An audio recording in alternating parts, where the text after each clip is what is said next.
Hello lovely people, this is me Chef Varun Inamdar and welcome to a new season of Know Your Spices, and this is exclusively on Get Curried. Well, today's spice, ladies and gentlemen, is hot, fiery, spicy chilies.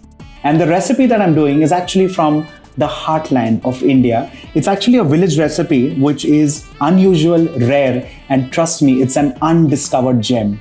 Red chili curry. Let's begin.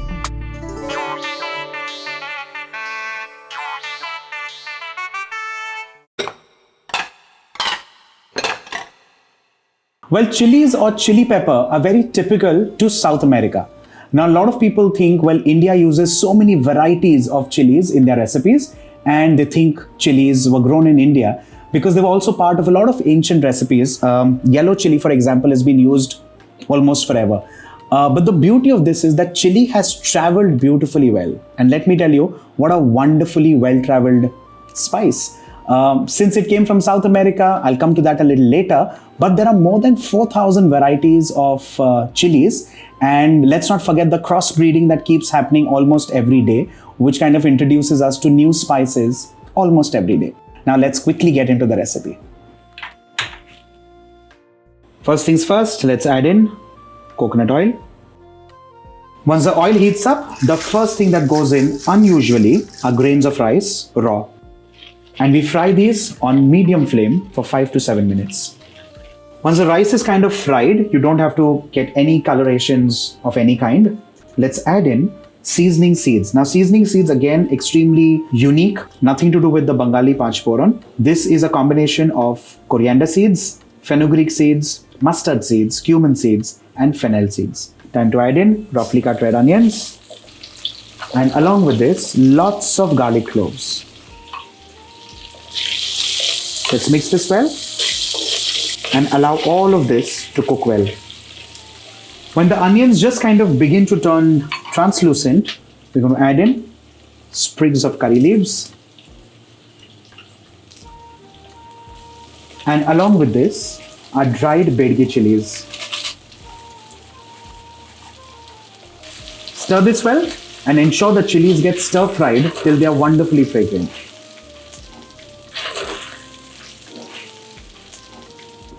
Once that's done, we'll add in tamarind pulp,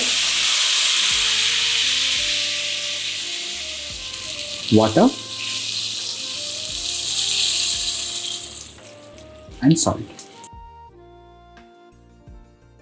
Allow this to cook on medium flame for around 15 minutes, and after which we'll mash all of these chilies, or at least some of the chilies, and in the process, the garlic, the onions, and the rice would also get crushed to bring in that nice, wonderful, velvety thickness to this recipe.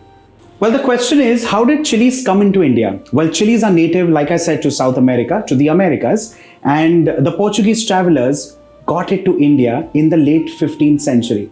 Vasco da Gama actually got it here, initially into Goa, and then, of course, due to its affordability, due to its adaptability, it beautifully transformed the culinary landscape of India, and the chili integrated literally into the different micro cuisines, almost becoming Indian. Once this starts boiling and you feel that the chilies have softened, I'm going to use this Indian wooden whisk. It's called Ravi, Mathani, different regions, different names. And you stick this in like so, and you start mashing it till the onions, garlic, the rice grains, and the chilies start mashing up. Now this will also lead to thickening the curry. While doing this, do not get tempted to use your electronic gadgets or your stick blenders to kind of blend this, because that will completely change the notes and the flavor profile of this recipe. This mashing works wonderfully well. A little job of your patience, but trust me, this is magic. And trust me, it's not extremely spicy because of the use of Byadgi. Well, I'm used to this kind of spice because I kind of eat spicy food, but trust me, if you can make this recipe at home and not eat it like a curry, even if you can make a chutney out of this, eat it maybe in a smaller quantity, keep some dahi with you to just kind of cool you down. You can have this with buttermilk. Personalize this because this looks like a ticket to another planet, but trust me, it's not if you can kind of play with the balance of chilies. It's beautiful. And with this, ladies and gentlemen, of course, the flame. Our red chili curry, village style, is done and ready, and this would go amazingly well with bhakris or with steamed rice. Well, from our ancient trade routes to modern kitchens, you would have realized by now that chilies have traveled beautifully well. Well, before I forget, green chili also makes a wonderful sweet called Hari Mirch ka halwa. Imagine how beautifully traveled. So next time you're looking for heat, you're looking for color, you're looking for flavor, you're looking for a bite, you're looking for something sweet, or you're looking for something smoky, Chillies would be that undisputed hero. This is me, Varun Inamdar, signing off. Bye for now.